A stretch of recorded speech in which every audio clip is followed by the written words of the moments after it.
Surrogacy is something that, well, on social media is getting pretty popular. People are talking about it. We heard that recently an international actor recently had one through surrogacy. Even a Nigerian blogger, well, people are alleging that a Nigerian blogger also recently had a child through surrogacy, although we can't prove that. But in your view, how accepting is this new method of surrogacy in our own climate here in Nigeria? Thank you. Well, I'll start with saying that surrogacy, some people may not know what surrogacy is. And surrogacy just simply means when you get a woman to carry pregnancy for you, just simply said, under an agreement or with a legal backing. And usually it's done by couple, not really single parents, usually by couple when there are challenges with the woman in particular. So they just need someone to carry the pregnancy for them to term and hand over the baby back to them. But we know issues with fertility in our environment. We tie so much value to fertility. And then so it's something also that even in the West, not all countries is surrogacy legalized. Right. So the same way Nigeria, surrogacy is not legalized. But putting that aside, looking at our sociocultural environments, even looking at the issues with IVF alone by the couple just to achieve pregnancy using their egg and their sperm is something some have not even accepted, just for you to assist them to achieve pregnancy. Now bringing the issue of now bringing another woman to help them carry the pregnancy, some will even tell you, is as good as tell my husband to just go and sleep with her. What? Okay, so I want you to explain the process of surrogacy so people hear and I can understand that it's not like your husband is going to sleep with the woman. It's just that your own egg. So help me explain it to people so they understand it clearly. What surrogacy is. So simply, just like I said, there are two types of surrogacy. We have the traditional and the gestational. Well, the traditional, it's no longer being practiced because of that genetic relationship. And because what happens in that traditional is you use the man's sperm and you inseminate into that surrogate mother. So it's still like you're using a egg and a womb.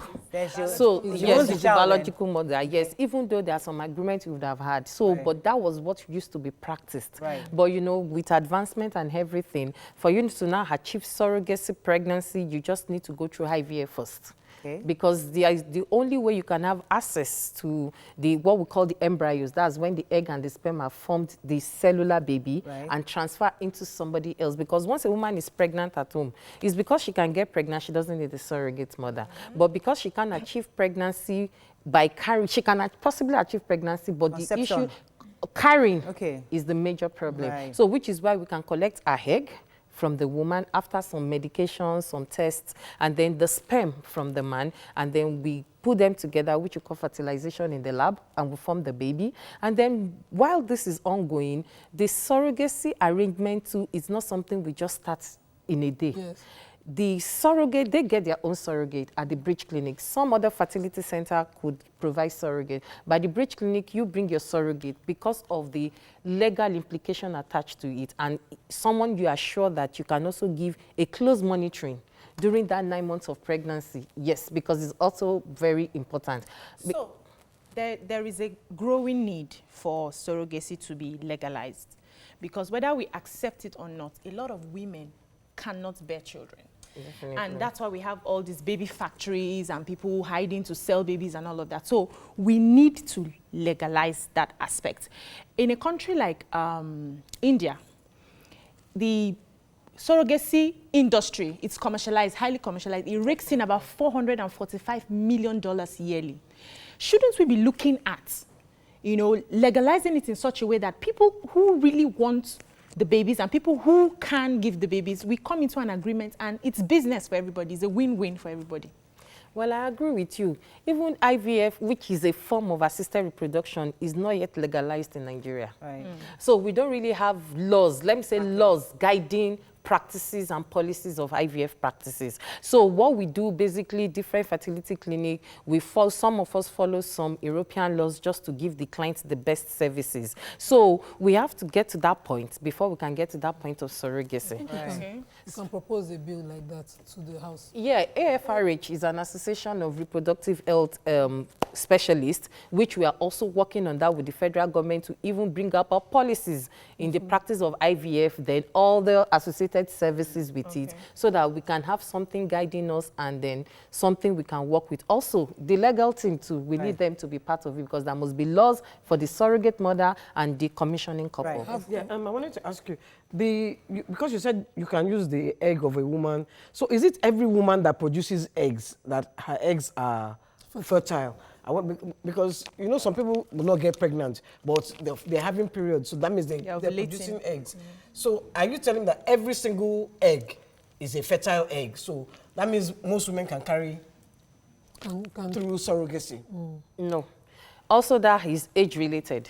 Because a woman who is above 40, by natural law, we know that her fertility has dropped by almost 90%. So now when you now bring IVF into that aspect for that particular couple, you are not sure that you can achieve embryos, high-grade embryos with that woman's egg, though you can try it. So there are some women who are above 45, 50 who need surrogate. Maybe by chance they don't have uterus again, or they've had different surgeries, or they've had various failed IVFs, or they've had various failed miscarriages that they cannot carry that pregnancy on their own. So that means for some women, they could even make use of donor eggs or donor sperm by the couple, and also make use of a surrogate mother. One more question, please. The last question is, if two black people use their eggs and they put it inside an oyinbo, what color will the baby come out? The baby is genetically black because it's from the egg and the sperm of a black couple. Yes. So the only thing, let me ask you concerning the surrogate. How would you inseminate the egg into her? Is it going to be through surgery? Are you going to cut her open?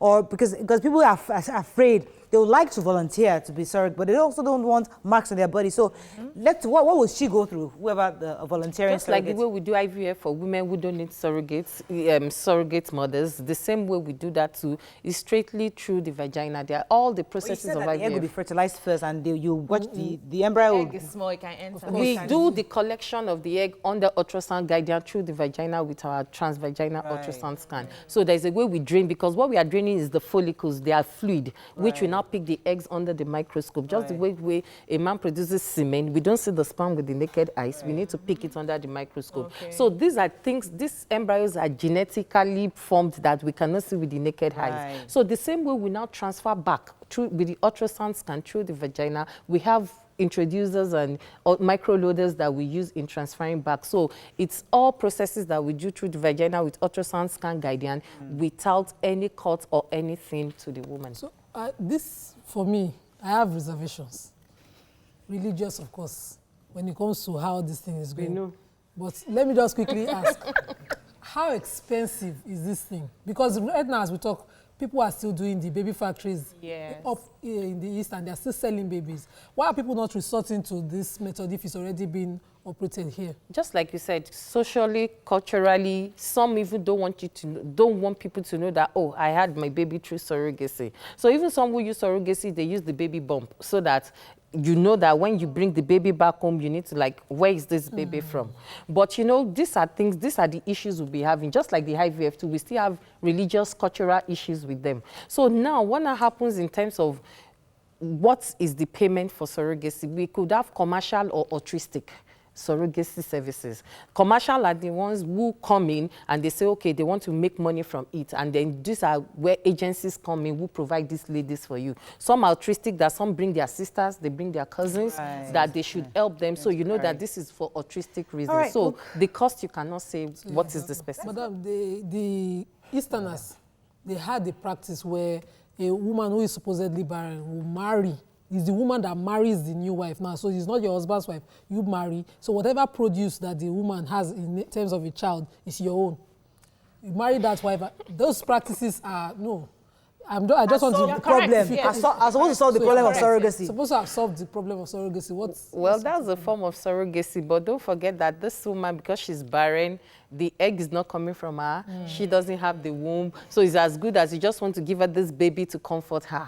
You understand? Just like in the Bible, Abraham and Sarah. Sarah too got a wife for Abraham. That's okay, a guy, and let's have a baby. And then, of course, let's hand over the baby. So the beautiful thing about this is that it is your own egg. You that they've called you barren. It is your egg they are removing to put in somebody else's Honestly. womb. So, and the baby is going to come out with having your own genes. And people will understand that. That is your own genes and your husband's genes. She said if two black people give an Oyinbo woman. Yes.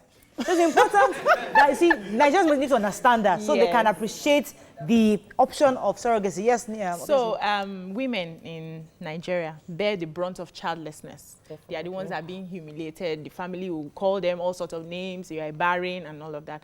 Now, this surrogacy is like an alternative. It's meeting a need. Is there any way we can sensitize people more on, okay, you can, this is an option for you? Yes, like we are doing right now. It's a form of sensitization for them to know that, okay, there are fertility services. Even some, all they need is assisted reproductive technique, just this IVF to give them a little push to achieve pregnancy. But that fails most times. Well, it's not represent guaranteed anywhere in the world. I want to throw the question to the audience, someone in the audience. Let me know, like, would you volunteer to be a surrogate? Or what do you think about this option? What are your thoughts? Let me hear one or two views from the audience. Go ahead, please, somebody. Where's the mic? Where's the mic? Go ahead.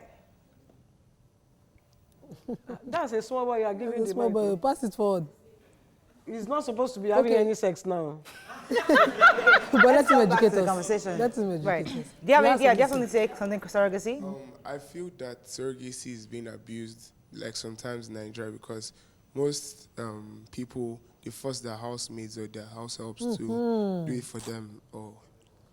So that's okay. So thank you for taking us to the legal part of it. Yes. How? Because he's saying some people are forced to get a house help, get somebody to do it for you. How is it now that the law doesn't recognize this option? How can somebody protect their own self from being used as a surrogate? Just like I said, surrogacy could be commercial or altruistic.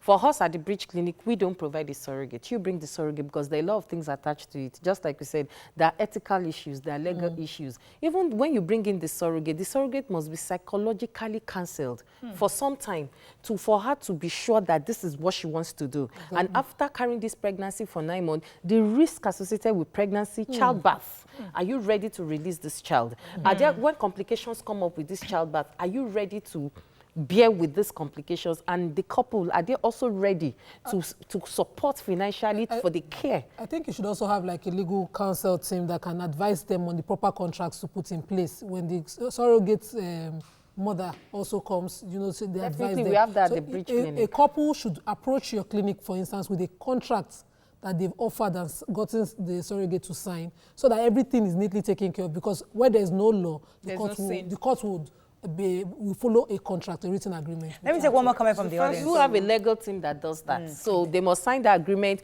The surrogate must agree that this is not my like baby. A business center. No, funny enough, we don't provide surrogacy, but let me to take protect the unborn child. Let me take one more comment from the audience. Please go ahead. I want to ask, are there any effects or side effects while the woman is carrying the child? Exactly. Any side effects as a surrogate? Okay, just like I said, the major is pregnancy, and pregnancy comes with its own risk. Trust me, yes. I know. So every woman,